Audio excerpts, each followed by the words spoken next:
ফেনীতে বন্যার পানি কমলেও চরমে খাদ্য সংকট। বন্যা মোকাবেলায় বাংলাদেশ ভারতের যৌথ প্রস্তাবের নতুন ফ্রেমওয়ার্কের চিন্তা। কোথায় আছেন আরাফাত?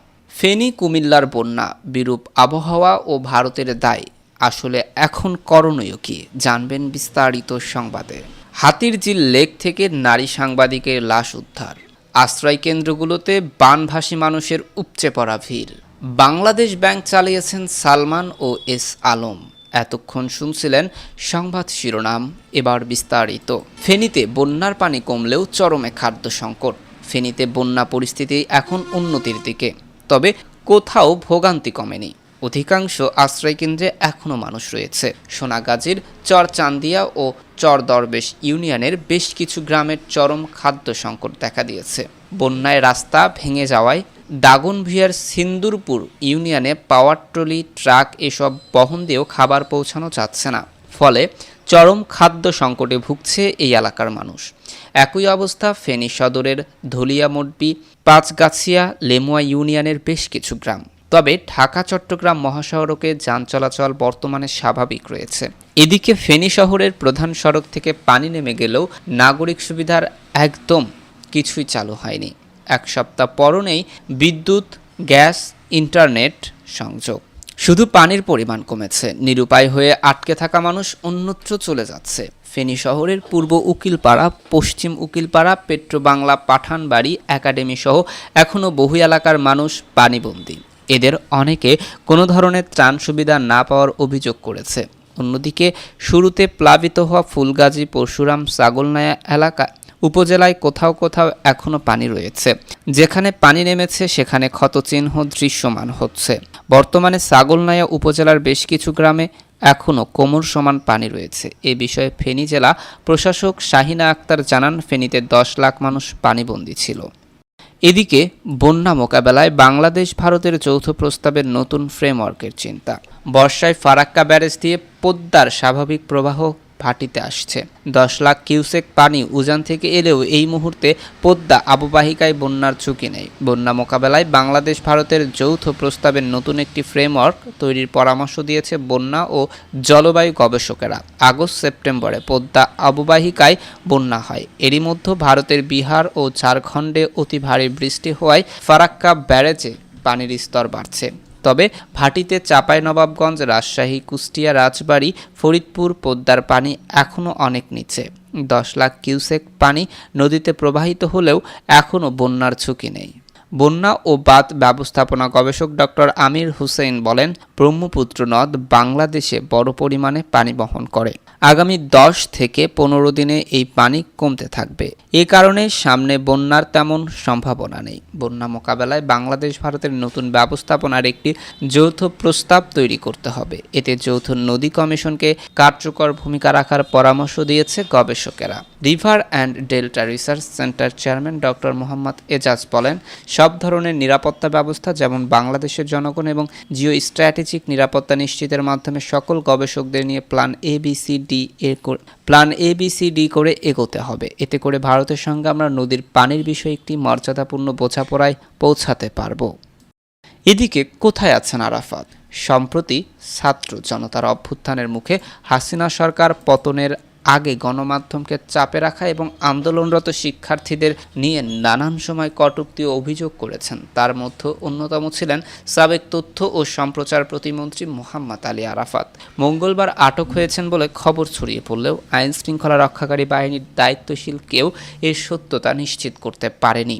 তিনি আটক নাকি আটক নন তা নিয়ে সৃষ্টি হয়েছে ধূম্রজাল। এ বিষয়ে জানতে চাইলে ডিএমপি থেকে জানানো হয়, ডিবি পুলিশের পক্ষ থেকে আরাফাতকে আটক করা হয়নি। অন্য কোনো বাহিনী কর্তৃক আটক করেছে কিনা তাও নিশ্চিত না। একইভাবে আটকের বিষয়টি অস্বীকার করেছে গুলশান বিভাগের উপকমিশনার। অথচ বিভিন্ন গণমাধ্যমের খবরে বলা হয়, মঙ্গলবার রাজধানীর গুলশান এলাকা থেকে আলী আরাফাতকে আটক করা হয়। কোটা সংস্কার আন্দোলন চলাকালে কবি নজরুল সরকারি কলেজের শিক্ষার্থী তৌহিদুল ইসলাম নিহতের ঘটনার দায়ের করা মামলার তিনি আসামি। সাবেক প্রধানমন্ত্রী শেখ হাসিনা সহ আরও 46 জন ওই মামলার আসামি। এটি ছাড়াও আরও কয়েকটি মামলার আসামি আরাফাত। এছাড়া গত 14 আগস্ট সামাজিক যোগাযোগ মাধ্যমে ছড়িয়ে পড়ে আরাফাত ঢাকায় ফরাসি দূতাবাসে লুকিয়ে আছে। পরে অবশ্য দূতাবাস জানায়, সামাজিক যোগাযোগ মাধ্যমে গুজব প্রচার করা হচ্ছে, এটি সম্পূর্ণ মিথ্যা। এদিকে হাতিরঝিল লেক থেকে নারী সাংবাদিকের লাশ উদ্ধার। রাজধানীর হাতিরঝিলে বেসরকারি টেলিভিশন চ্যানেল জিটিভির সাংবাদিক রাহানুমা সারার লাশ উদ্ধার করা হয়েছে। মঙ্গলবার রাতে রাহানুমাকে উদ্ধার করে ঢাকা মেডিকেল কলেজ হাসপাতালে নেওয়া হলে কর্তব্যরত চিকিৎসক তাকে মৃত ঘোষণা করেন। রাহানুমা সারা জিটিভি নিউজ রুম এডিটর হিসেবে কাজ করতেন। তিনি কল্যাণপুর থাকতেন বলে জানা গেছে। সারা নোয়াখালী সোনাইমুড়ি উপজেলার ইসলামবাগ কৃষ্ণপুর গ্রামে বখতিয়ার শিকদারের মেয়ে। হাসপাতালে নিয়ে যাওয়া মোহাম্মদ সাগর নামে এক পথচারী জানান, লেকে ভাসতে দেখি ওই নারীকে পরে অচেতন অবস্থায় উদ্ধার করে ঢাকা মেডিকেল নেওয়া হলে চিকিৎসক মৃত ঘোষণা করেন। ঢাকা মেডিকেল কলেজ হাসপাতাল পুলিশ ক্যাম্পাসে ইনচার্জ বাচ্চু মিয়া মৃত্যুর বিষয়টি নিশ্চিত করে জানান, মরদেহ মর্গে রাখা হয়েছে। বিষয়টি সংশ্লিষ্ট থানাকে অবগত করা হয়েছে। উল্লেখ্য, সারা রাহনুমা মঙ্গলবার রাত 12টার দিকে ফেসবুকে একটি পোস্ট করেছিলেন, জীবন মৃত হয়ে থাকার চাইতে মরে যাওয়াই ভালো। একই সময় ফাহিম ফয়সাল নামে এক ফেসবুককে ট্যাগ করে তিনি আরও পোস্ট দেন, তোমার মতো বন্ধু পেয়ে ভালো লাগলো, আল্লাহ তোমার মঙ্গল করুক, আশা করি শিগগিরই তোমার সব স্বপ্ন পূরণ হবে। আমাদের অনেক পরিকল্পনা ছিল, দুঃখিত পরিকল্পনাগুলো পূরণ করতে পারছি না, তোমার জীবনের প্রতিটি ক্ষেত্রে আল্লাহ রহমত করুক। ওই পোস্টে ঢাকা বিশ্ববিদ্যালয়ের রাজু ভাস্কর্যের পাদদেশে কপালে পতাকা বাঁধা কয়েকটি ছবিও পোস্ট করেছেন সারা। এদিকে আশ্রয়কেন্দ্রগুলোতে বানভাসী মানুষের উপচে পড়া ভিড়। উজানের ঢলে গোমতী, ঘুঙ্গুর ও সালদা নদীর প্রতিরক্ষা বাঁধ ভেঙে পানি তীব্র বেগে প্রবেশ করায় কুমিল্লায় ব্রাহ্মণপাড়ায় স্মরণকালের ভয়াবহ বন্যা পরিস্থিতি সৃষ্টি হয়েছে। এতে উপজেলার 8টি ইউনিয়ন প্লাবিত হয়েছে। উপজেলা প্রশাসনের তথ্য মতে ভয়াবহ বন্যায় এই উপজেলার 95% এলাকা প্লাবিত, পানিবন্দী হয়েছে 70,000 পরিবার। ইতিমধ্যে উপজেলা প্রশাসনের পক্ষ থেকে 8টি ইউনিয়নের বানভাসী মানুষের জন্য 29টি প্রাথমিক, মাধ্যমিক, উচ্চ মাধ্যমিক সহ কলেজগুলোতে আশ্রয়কেন্দ্র স্থাপন করা হয়েছে। গত মঙ্গলবার উপজেলার কয়েকটি আশ্রয়কেন্দ্র ঘুরে দেখা গেছে, মোট 29টি আশ্রয়কেন্দ্রে সাধারণভাবে 6,565 জনের ধারণ ক্ষমতা রয়েছে। কিন্তু মঙ্গলবার পর্যন্ত ধারণ ক্ষমতার চেয়েও অনেক বেশি বানভাসী মানুষ আশ্রয় নিয়েছেন আশ্রয়কেন্দ্রগুলোতে। ফলে আশ্রয়কেন্দ্রগুলোতে বানভাসী মানুষের উপচে পড়া ভিড়। এ সময় দেখা গেছে চান্দোলা Karim Bux high school and কলেজে ধারণ ক্ষমতা 300, কিন্তু হঠাৎ পানি বৃদ্ধি পায় দুপুরের পর থেকে 1.5 শতাধিক বানভাসী মানুষ ওই আশ্রয়কেন্দ্রে আশ্রয় নিয়েছে। যতই সময় যাচ্ছে ততই এই সংখ্যা ক্রমাগত বাড়ছে। উপজেলা সদরের সরকারি ভগবান উচ্চ বিদ্যালয়ে 300 জনের স্থানে গতকাল 1,200 জন মানুষ আশ্রয় নিয়েছে। এই ক্ষেত্রে বানভাসী মানুষদের আশ্রয় নিয়ে নতুন বহুতল ভবন খুলে দেওয়া হয়েছে। উপজেলা সদর এলাকায় দীর্ঘভূমি বঙ্গ উচ্চ বিদ্যালয়ের আশ্রয়কেন্দ্রে আশ্রয় নেওয়া সাহেবাবাদ ইউনিয়নের সাতিয়ানি এলাকার বানভাসী মোহাম্মদ মিজানুর রহমান বলেন, বন্যার পানি ঘরের মেঝেতে 1 ফুট পর্যন্ত উঠে এসেছে, ঘরে থাকার মতো কোনো পরিবেশ নেই, তাই পরিবারের সদস্যদের নিয়ে এখানে আশ্রয় নিয়েছি।